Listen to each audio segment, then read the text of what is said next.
Let's see. Well, hey, David, how are you doing? Very good. How are you, Justin?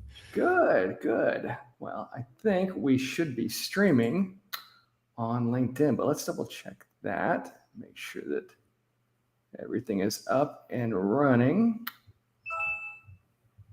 Let's see. All right.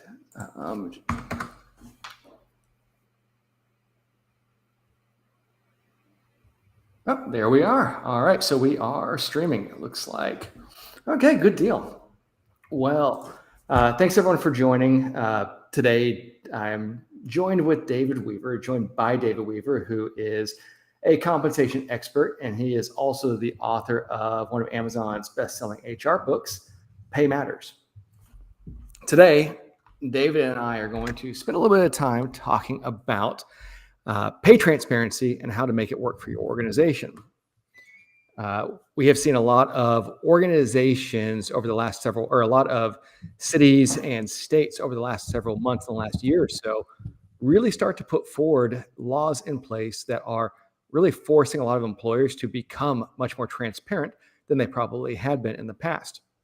And it's a big change for a lot of employers.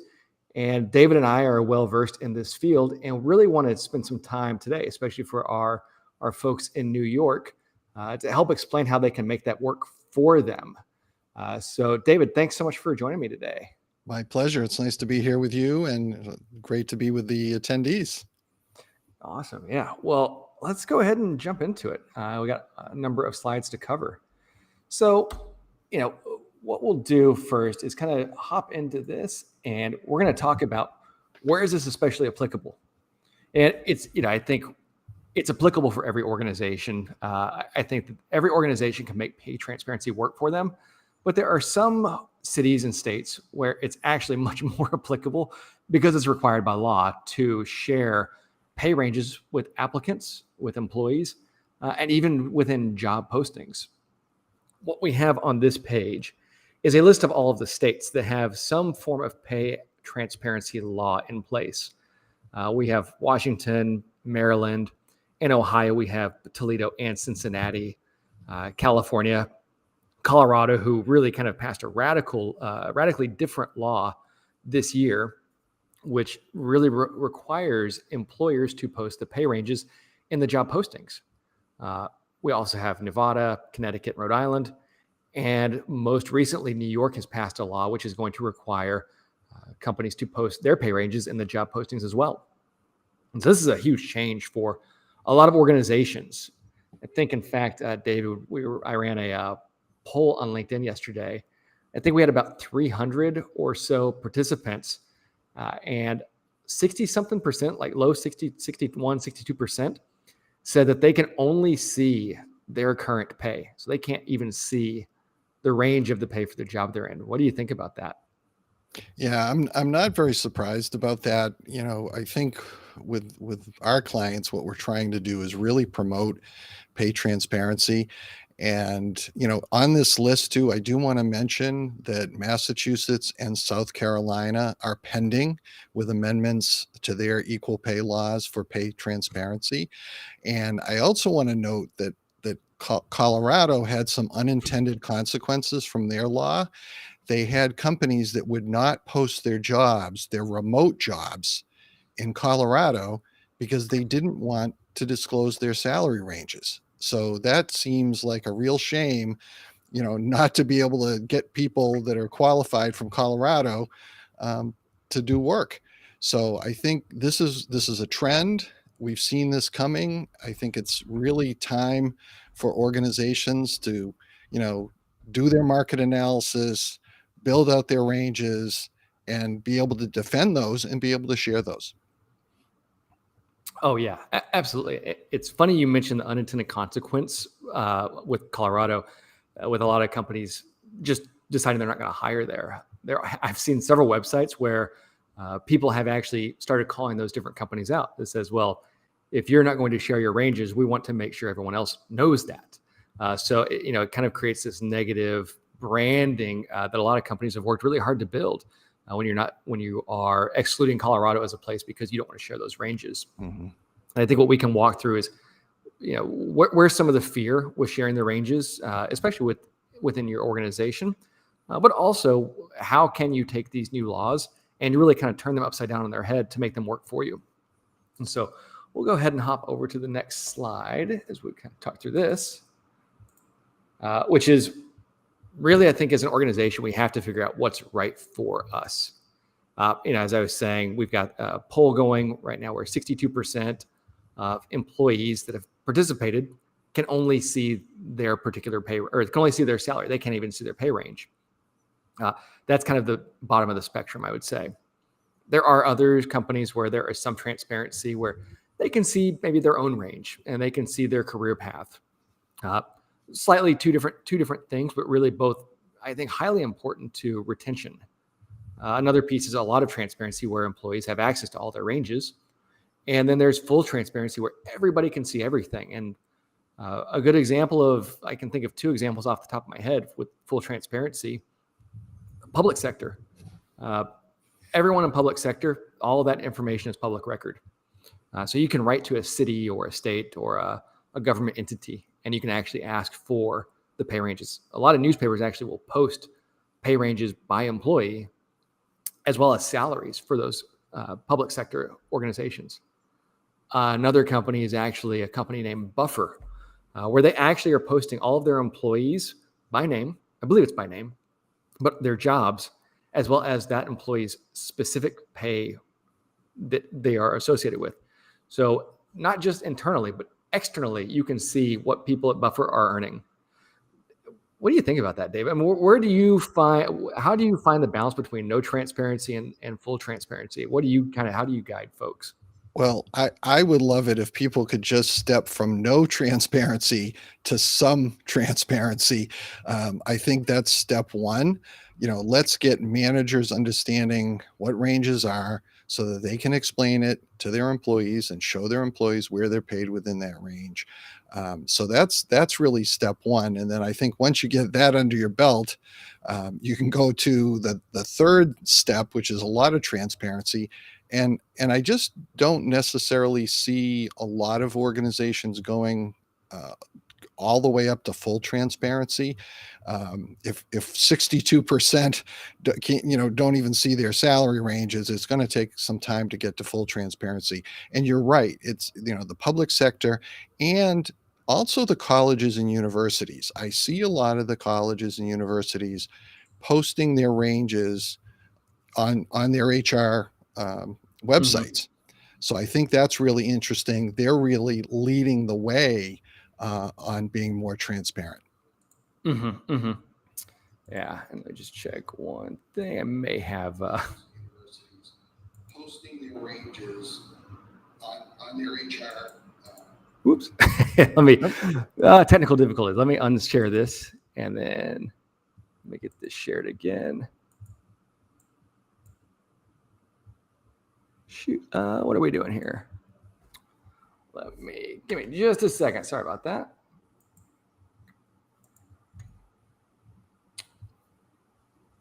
Let's see. All righty. And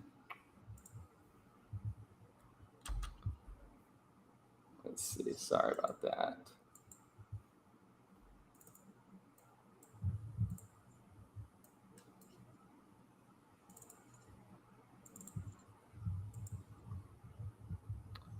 Alrighty. Okay, how does that look? Can you see the full screen now? Yes. Is there anything in the background? Yeah, one of the charts is in the background.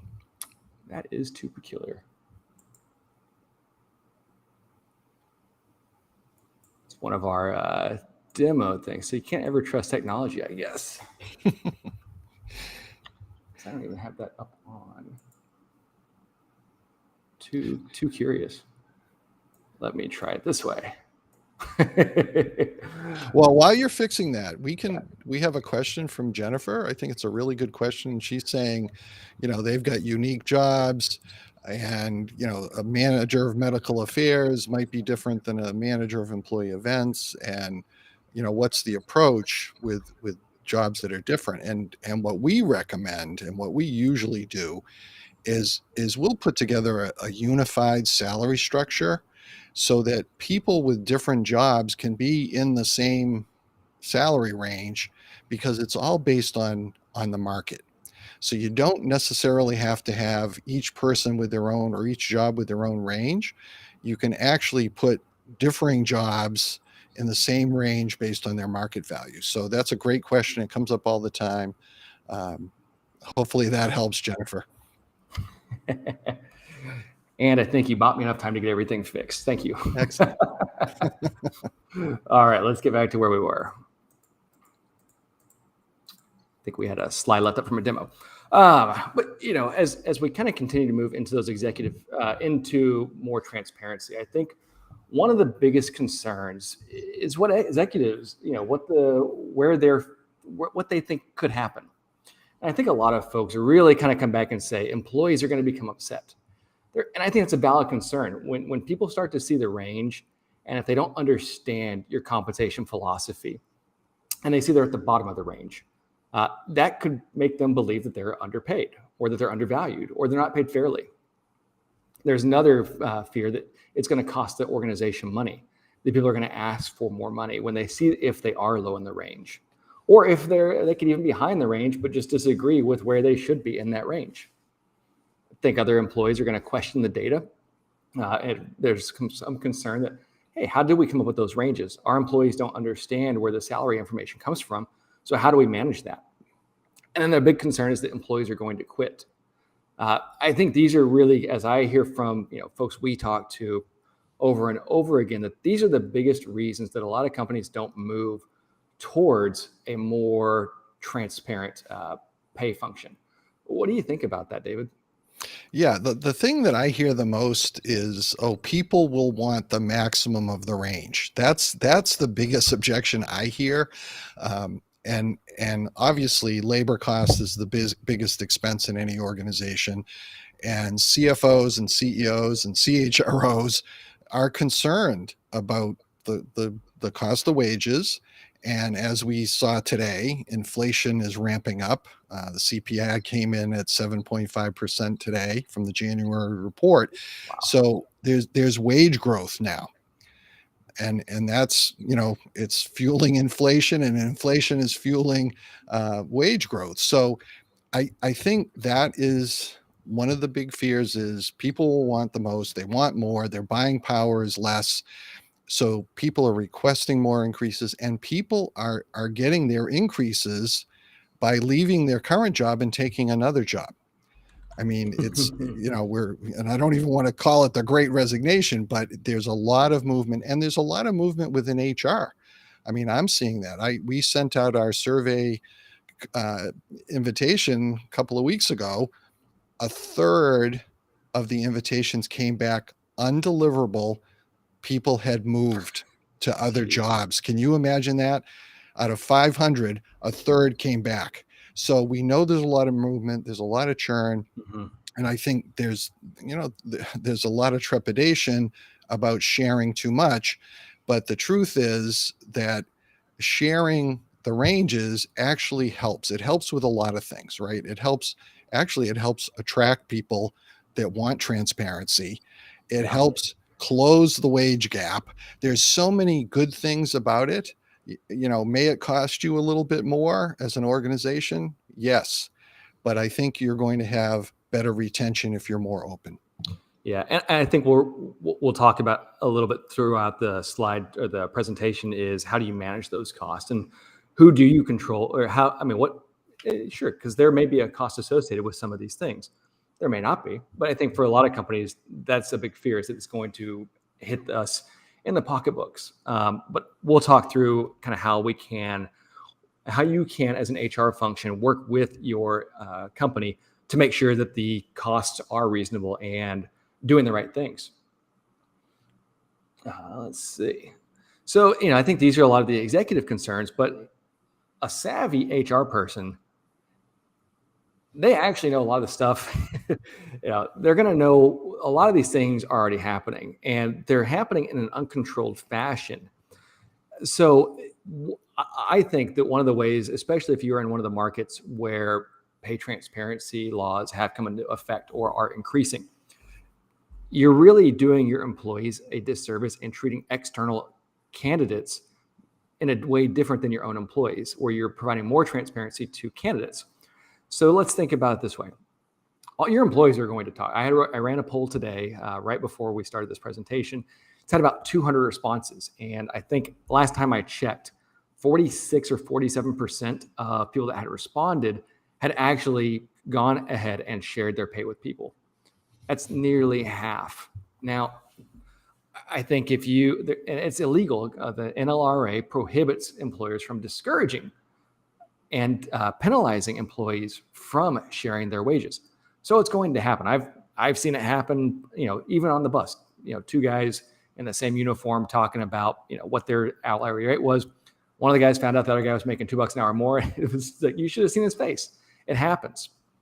But I think one of the things that we can do, and we'll kind of talk through this, is how do you communicate those? How do you communicate that to really proactively address those things? And pay transparency is part of that. Another really big concern that I have is, employees are going to see their ranges online, especially if they're in jobs. If they're in jobs that are posted and they're a savvy employee, they can go out there and just take a look to see what they're earning. If they apply for the job and they ask for it, they're going to see what the range is. And if they don't understand your compensation philosophy, which is the third point, that's going to lead to greater challenges. Because what I have always found in my career as a comp practitioner, people are generally pretty reasonable. Now, you're not going to make everybody happy, but if people have their expectations set and they understand why they are paid what they are paid and how to move forward in their pay range or to the next job level, that's going to really mitigate a lot of the fears that we see from time and time again so on the previous slide. And as David mentioned, a third of the folks that he'd emailed to participate in the Comp HR Group survey, which, by the way, the Compensation HR Group survey is an employer-participated survey that is free for participants. I think you have between 400 to 500 participants every year. So it's got 300. How many benchmark jobs does it have, David? It's got about 1,000 benchmark jobs.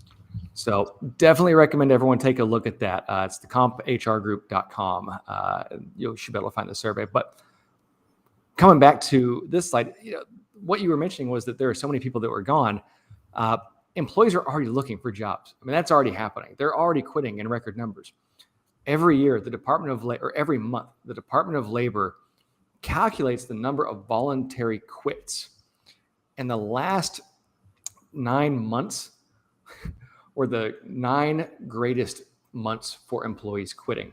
So last year, there has never been a year where people have quit more. Last November was the greatest number of quits in a month ever. But the months before that were also the greatest numbers ever. So we're continuing to see this just rapid turnover.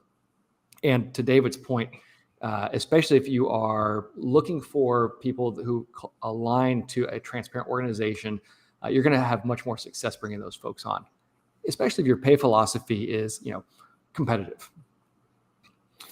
Yeah. And I'd like to just chime in on this. I think a lot of the Equal Pay Act legislation that's out there, and there's about 20 states that have this, they want employees to talk to each other about pay, because that's how you root out pay discrimination. Because if employees are talking and then they go to human resources or their manager, it's going to be reviewed. So I think that's a big driver on, encouraging people to talk. Yeah, I absolutely agree. All right, let's move to the next slide. And so now this is where we really get into the nuts and bolts of things. Like, how do we make this work for your organization? What do you need to do to prepare for this? In New York City, I am talking to you specifically. And let's see. So let's see. And David, here's a question just before we move on to the next piece that Jonathan was asking. For smaller, high-growth companies, would equity fall under pay transparency when providing this data in job postings? Any thoughts on that? Some of the legislation mentions that you should also include benefits and other programs. So I Mm, would definitely check with your state pay transparency law. I know with equal pay legislation, a lot of the legislation wants you to compare all forms of mhm. compensation, including benefits. So it's a good question, but definitely check with your Yeah. state law. Yeah, I agree. And I think depending on to the organization's level of maturity, there may be some challenges with disclosing the economic value of equity, as well as the percent of ownership within a company, or even the number of shares. I think that potentially may be much more difficult to tie down because it is so different and a little bit less tangible, especially for pre-IPO organizations. Mhm. I think that that's certainly something to consider. But as David mentioned, definitely checking with your local laws and checking with your own internal counsel as well. Great question. All right. So, first thing we're going to talk about is who the heck do you involve with something like this? Um, so, as we move on to our next slide, as soon as that lets me.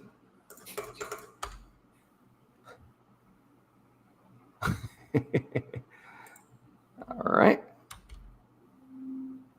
Oh, good. Something went wrong with the presentation. Well, that's fun. Let me just pull this back up.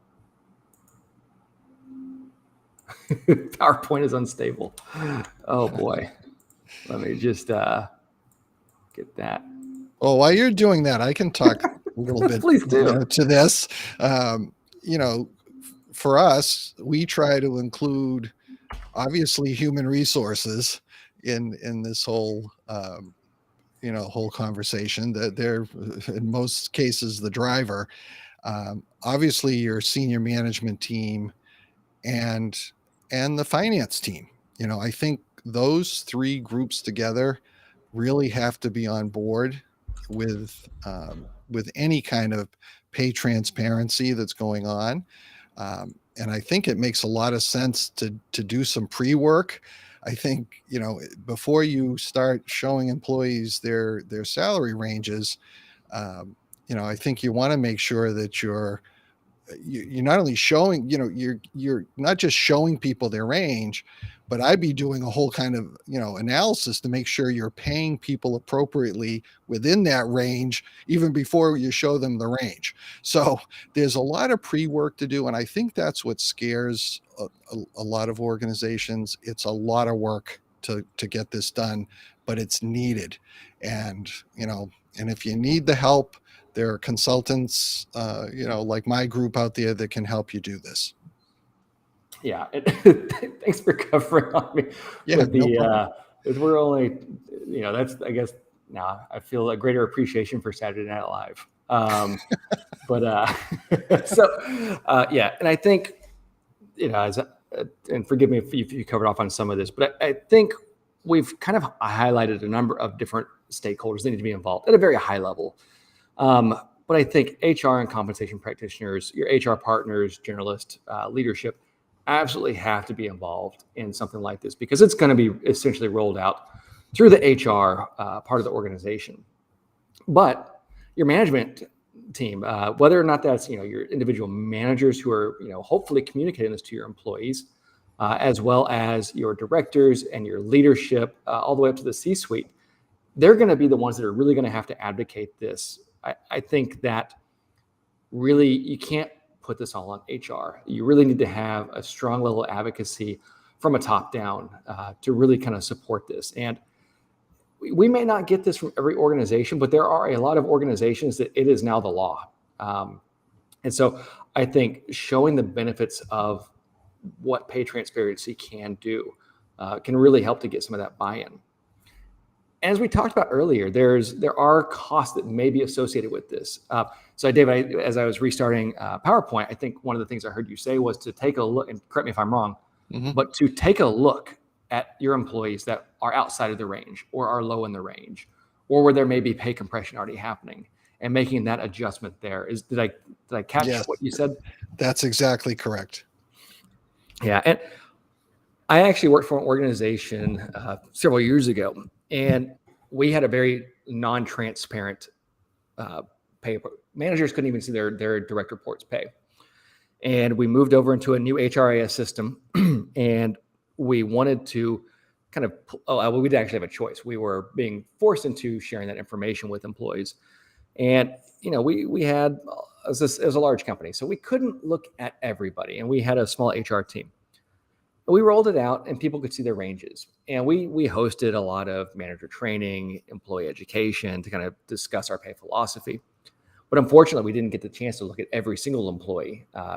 We missed. There's one person in particular that we missed, and she was a rock star. She essentially came from like a customer support function, moved into like a QA lead, moved into engineering, was eventually a software engineering manager. But she was on this rocket ship just because she was such a high performer that even we were giving her very significant bumps in pay, she ended up towards the bottom of the range for her management role. And when all of a sudden we rolled out this new HRIS system, and she realized that she was earning just a little bit more than some of her direct reports and even less than other direct reports, she was really upset. And there are situations where this is perfectly fine, especially on a tech side, where the principal level engineer from the market, from the value to the organization, it may make perfect sense for them to be paid more than their manager. And hopefully your managers are mature enough and understand your comp philosophy enough to understand that. But this employee, I wouldn't say that she wasn't mature enough, but she was darn near paid, barely more than most of her employees. And she was responsible for a fairly large team. So she was upset. She came to HR, said, I can see that everyone on my team is making just about as much as I am. How is this fair? And we spent some time walking through that and kind of explaining the comp philosophy and, that she was within the range, but she was still developing, and, kind of showed her, tremendous pay growth over the last, couple of years. But it didn't make a huge amount of difference. She was still upset and said, okay, well, I know what my range is now, so I assume that this is what other employers are going to pay me as well. It's a valid point. And I think it's also one of the fears that we kind of talked on and where some of the cost may come from. But what we did was we ended up making a pay adjustment to bring her closer to the range or midpoint of the range to better reflect kind of what at market was. Now, this I think was there were only 2 cases like this where employees saw their range, saw their direct reports, and really thought that they were paid unfairly. But I think to David's point, had we actually been able to take a much more, had I had the time and the team to actually go through and look at everybody, look at manager compression, look at where people are in the range, and make those adjustments, working with the finance and the management team and the HR team, we could have avoided that situation altogether. Because at the end of the day, we made the adjustment. We made the adjustment for everybody that was in that situation. So it already happened. We just fumbled and didn't do it proactively. David, do you have anything to add to that, or any kind of things you've seen like that? Yeah, I've seen quite a bit of that. I've seen where people have had high growth, the increases don't keep up, and they're paid less than some of their direct reports, and that has to be corrected. That's not acceptable really in any situation. So I'm glad you were able to identify that, or the employee was able to identify it, and you fixed it. Yeah, she sure did. But yeah, and I think really kind of partner with your finance team ahead of time to, the HR can run the analysis and say, hey, these are the folks that are under X, X comp ratio in a certain performance rating and with a certain amount of tenure. These are the folks that we kind of preliminarily identify. Talk to the management team, work with your finance team to find out who we need to make adjustments to. And you don't have to make it all at once. You can come up with a plan to do it over time. But I think just being aware of who may need support or who may need an update is really absolutely critical. Yeah. And I think the other thing, when you said, do it over time, I think we have to be looking at it and doing the adjustment over a reasonable period of time. Yeah. Some people think reasonable is 3 years, and other people think reasonable is 18 months. So I think that's an important piece. You just can't leave people, paid, inequitably for years and years. Yeah, no, I think that's a very fair point. When I think of that, I think of that over 6 months or so, or 6 to 12 months within that year. Right. All right, looking at the next slide. So, some of these things, as we kind of mentioned, we actually in Comp Tool, there are some reports like this, whereas you can go through and view employees that are outside of the range, employees with low comp ratios, employees that are earning as much or less than their managers, and you can even model cost adjustments. So this is one report that we have where you can actually come through, find out what the cost to move employees to either a market rate or to a percentile in the market. You can find out exactly what that is, who they are. You can break it out by department, by executive, by job level. So there are tools in place that will really help you kind of understand and address where your employees are and what it's going to cost to fix them. And that's one of the things that the compensation tool does really well. But then, as we move along, the next piece is really, how do you communicate this change? So this is, I think, where we should spend a little bit of time, because I had a boss that one time said, over communicate. And I don't know if he said it 3 times to be funny because he was over communicating, that he wanted us to over communicate. But honestly, it was probably one of the best pieces of advice that I ever got, because if you can set people's expectations and communicate to them, things are going to be much, much smoother in these kinds of rollouts. So I've listed, 5 different bullet points I think is really important to communicate. And it's, why is the change being made? What is your compensation philosophy? How do you derive your pay ranges? How are jobs market priced? And who should employees speak with about compensation? So let's see. So we'll kind of talk through this. So David, anything that I missed beyond these points right here? No, not at all. But I would like to give everyone an example that just was completed 2 weeks ago with one of our clients, where we help them put together a manager's guide to communicating salary ranges.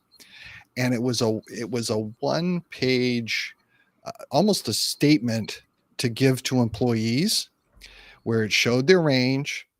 It had an arrow pointing to where they're paid in the range, and just gave a little bit of background about really all the things you just mentioned about compensation philosophy, about how the ranges are determined, talking a little bit about benchmark jobs, going through a market analysis, those types of things.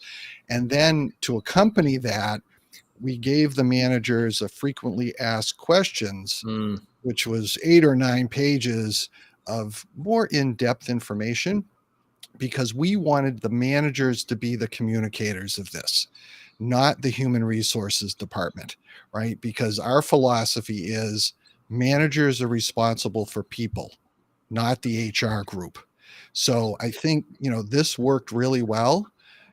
Every employee got a personal 1-page statement. The manager got to sit with them and go through it, answer any questions.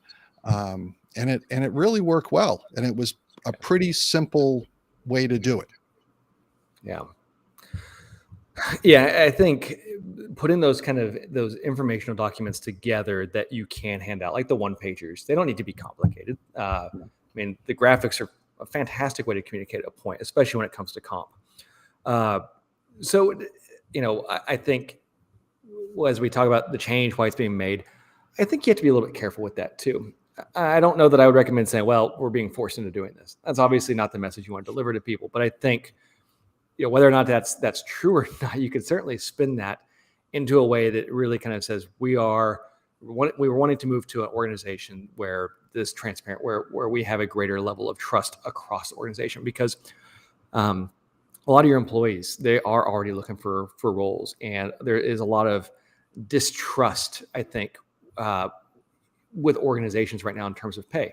I think right now we are seeing a greater mobilization towards unionization than we've probably ever seen. At least in the last several decades. Certainly since I've been in comp. I don't know, David, you've been in comp a little longer than I have. Have you seen anything like that where there's a greater push for unionization right now? No, it trended. It was trending down, and it's trended right back up. Yeah. And so I do think that there are, some ways that you can improve the level of trust an organization has, or your employees have within the organization, as you continue to communicate and become more transparent and aligned to cultural values that are especially prevalent for the younger generations now. And I think, David, is one thing too is this kind of bleeds into our next section, which is kind of actually rolling it out. But who do you think should be communicating these changes as we kind of talk through these different data points? Who do you think? I mean, if we think of the C-suite, HR, finance, managers, who has responsibilities for these different points? Yeah, I like to train the trainer. That's my philosophy. So, if human resources puts all this together, we spend time, you know, talking with the senior leadership team and then training the managers who are actually going to do the communication. I just think I've seen that be the most effective way to get the word out. Because again, managers are responsible for people. If they're responsible for the whole, compensation management, it makes sense for them to communicate it. And the other piece is when you have to communicate something, you learn it, right? Because you're going to be asked the questions. So it really becomes a compensation 101 training for the managers so that they can explain it to the employees. And also, when employees have questions, we want to refer them to the manager first. And then if the manager can't answer that, then that's when the HR team can step in and help. Yeah. No, and I think that's absolutely right. It's a great point that you make too. When you have to explain it, you have to learn it. And I think that's a really, really fantastic point. Yeah, totally agree. So let's move on to the next piece, which is really how to roll this thing out. And I think we had kind of gone through the preliminary things, which is to review, discuss, analyze, communicate, educate, evaluate. But after the employees, when you're updating their salaries, right? So that's probably one of the first steps. David, do you think you do that before or after everything gets rolled out? Like just like, do you make the adjustments and then explain to them why, or do you explain what's happening and then make the adjustments?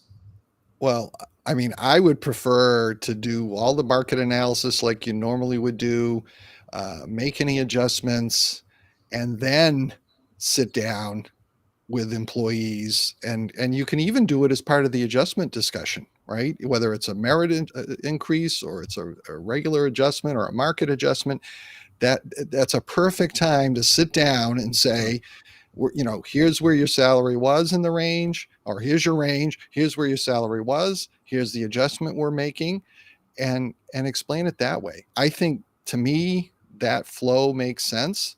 What do you think, Justin? It does. I mean, I think too, if you're able to communicate if I think also again back to setting expectations, and once you can do that, and you explain to people why things are happening, and then make those changes. That I think that's spot on. Because I think one of the things that I think you kind of alluded towards the comp statements or explaining kind of here's what your pay was, here's where it will be, here's what falls within the range. If you want to include that as well, I think those are all fantastic things to include as you roll it out. But again, I think a lot of it too is aligned back to that educational piece, where as more and more information becomes available, and we'll kind of talk a little bit later about towards the end of this presentation about the information that is now available, how you can manage that. But I think too, if employer or employees see the ranges but don't understand why they are where they're at, that's one of the most critical pieces. So I would say that having ongoing presentations and ongoing training sessions about compensation is really important. And even using those ad hoc opportunities, such as when you're doing a job family review, bring the management team in, explain the compensation philosophy, build a book that has their job descriptions and their, how those jobs have been priced out and the career pathing, and include the comp philosophy behind that. Explain, have a page in that book that talks about where people are paid in the range and why they're paid there.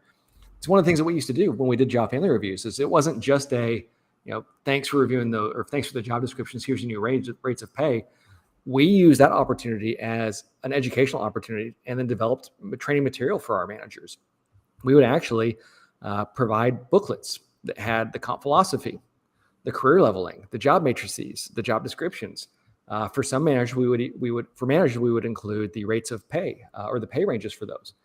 And for those that really help with the project, we would even show them the jobs we benchmarked to.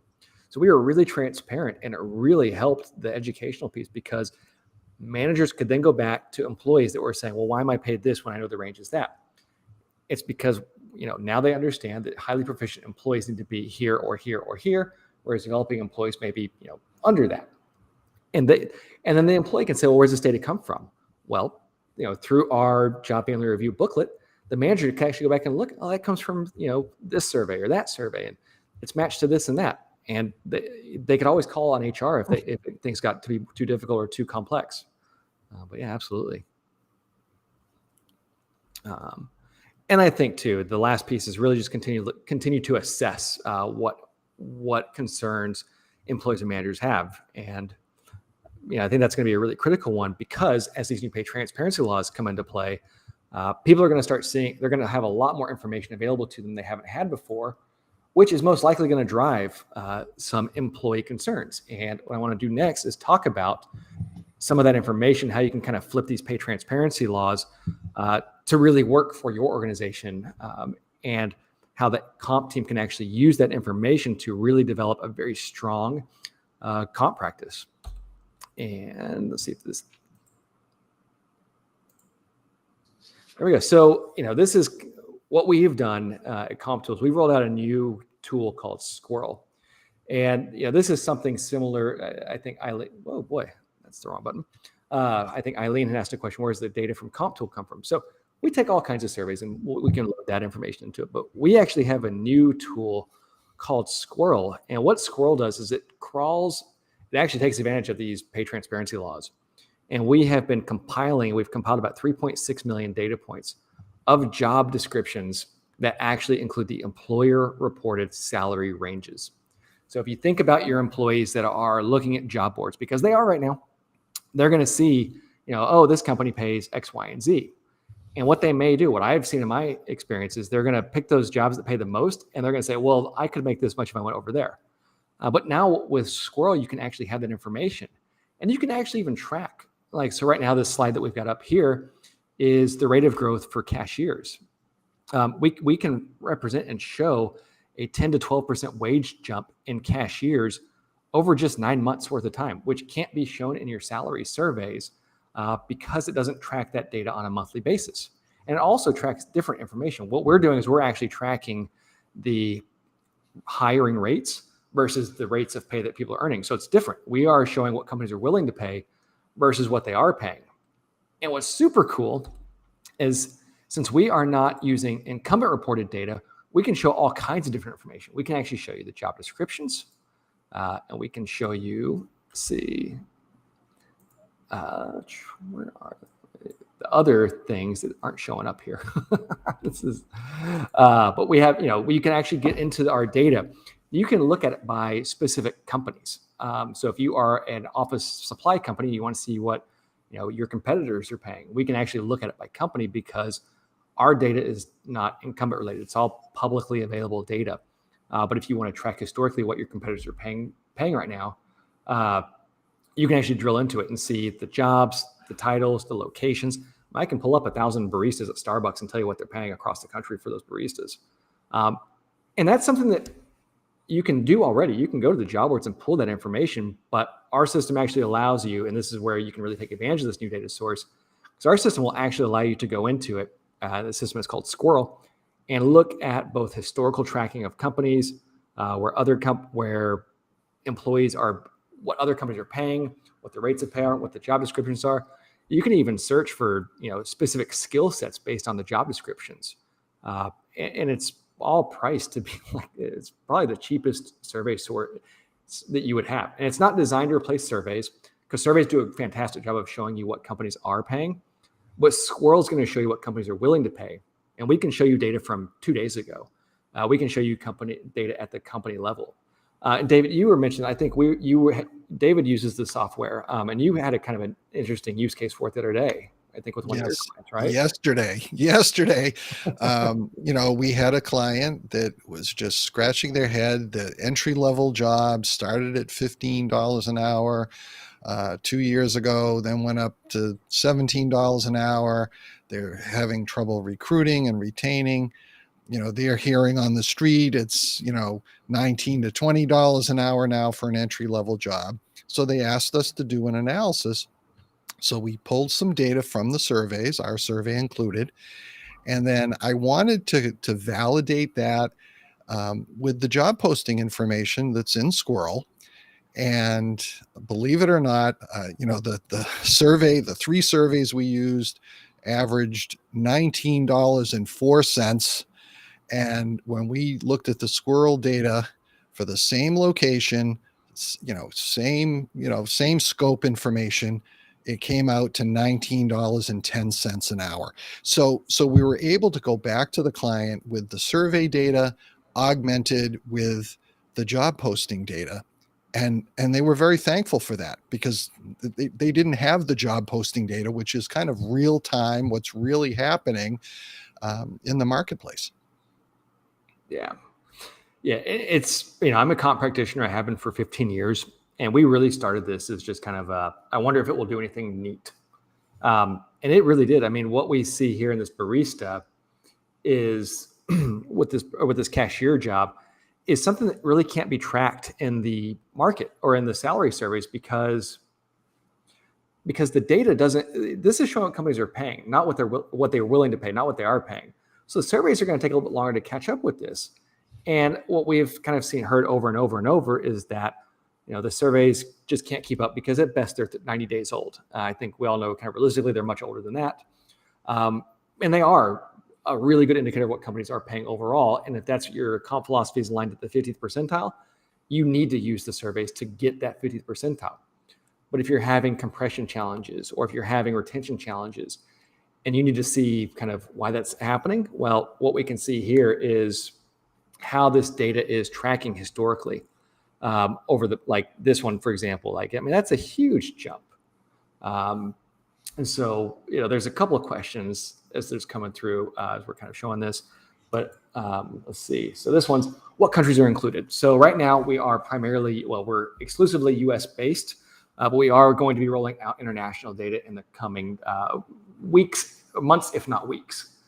So we will be including other countries, primarily starting with the mostly English-speaking countries, because believe it or not, all the job descriptions in Germany are actually in German. So,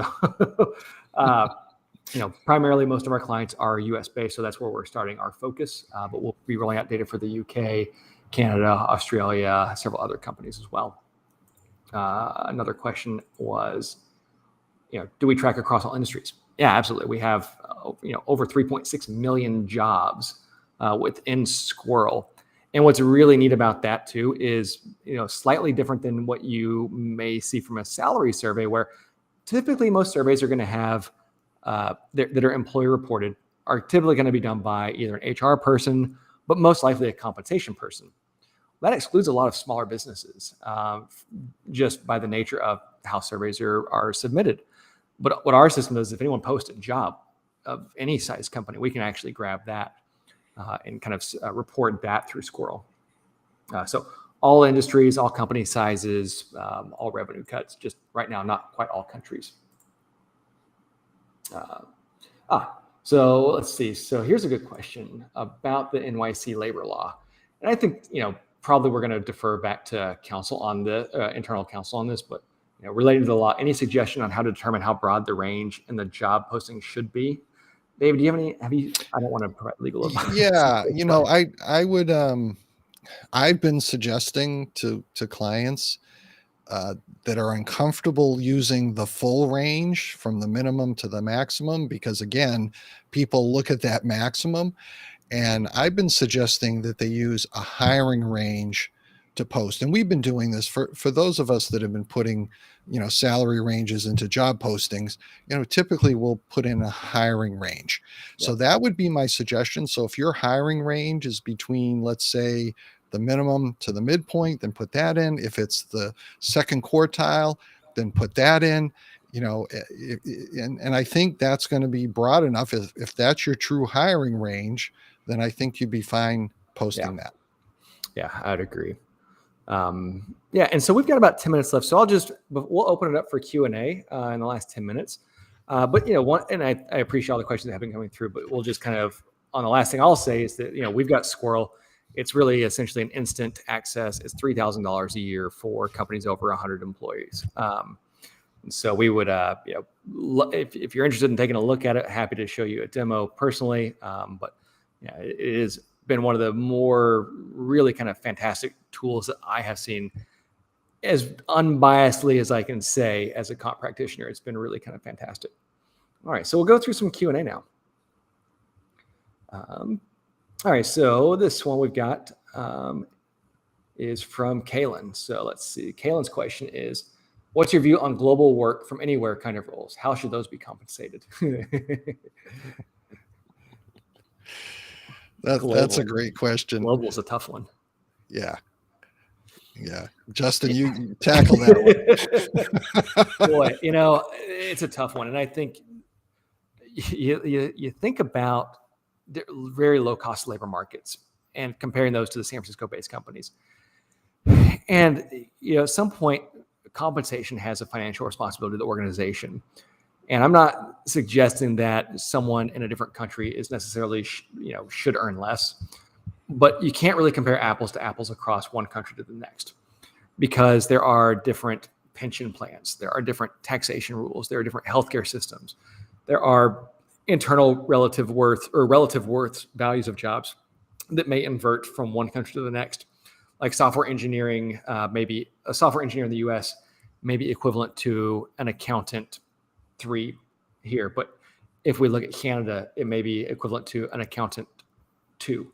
There's just, you don't have that same necessarily kind of relative value of roles. But I think you have to try, and this is going to be kind of that consulting answer of it depends.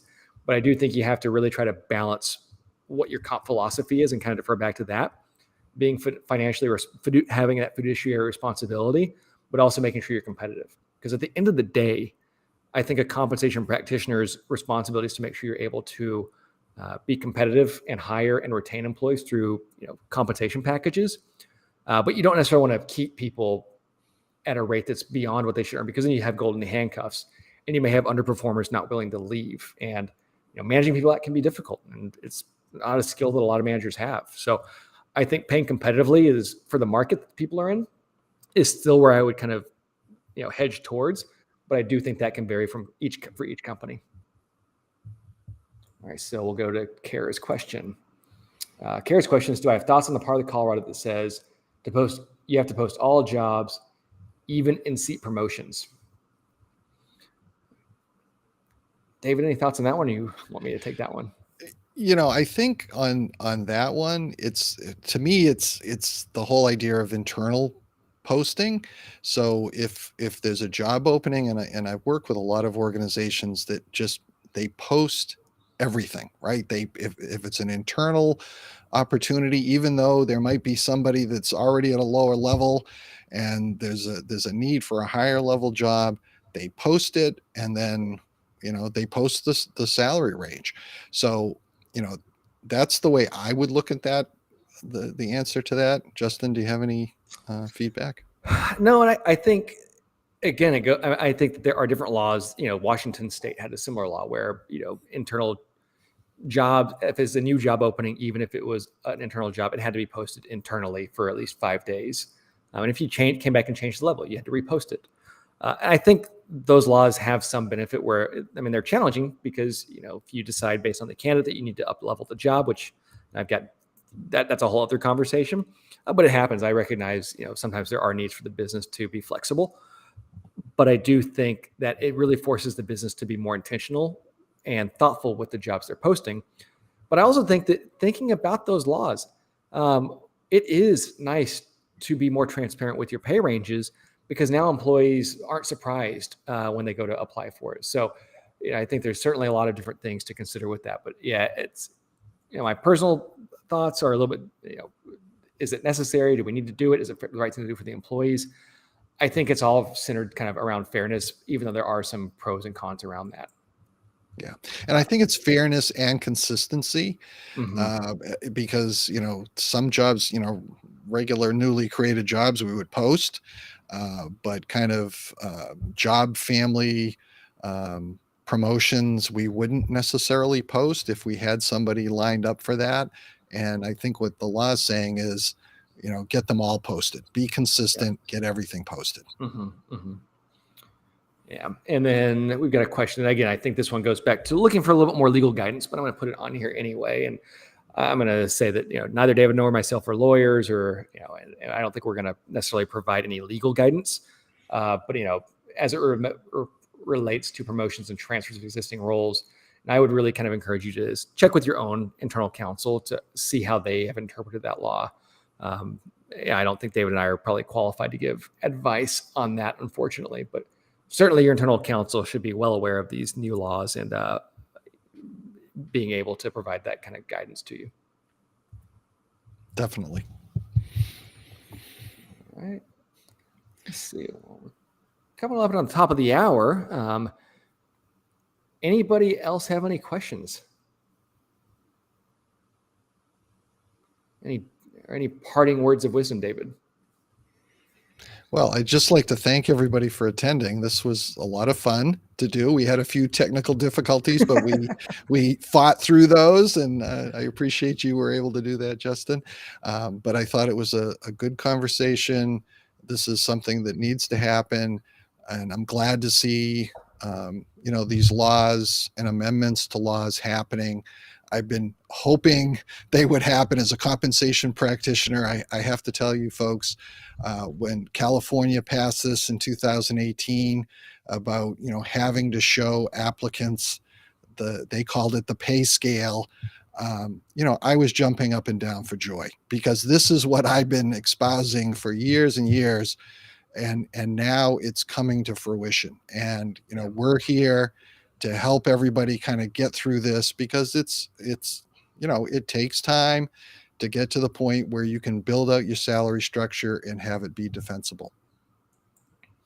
Yeah, no, I totally agree. I think there's a lot of fear behind this, but I don't know that it's necessarily a lot of that fear actually ever comes to fruition.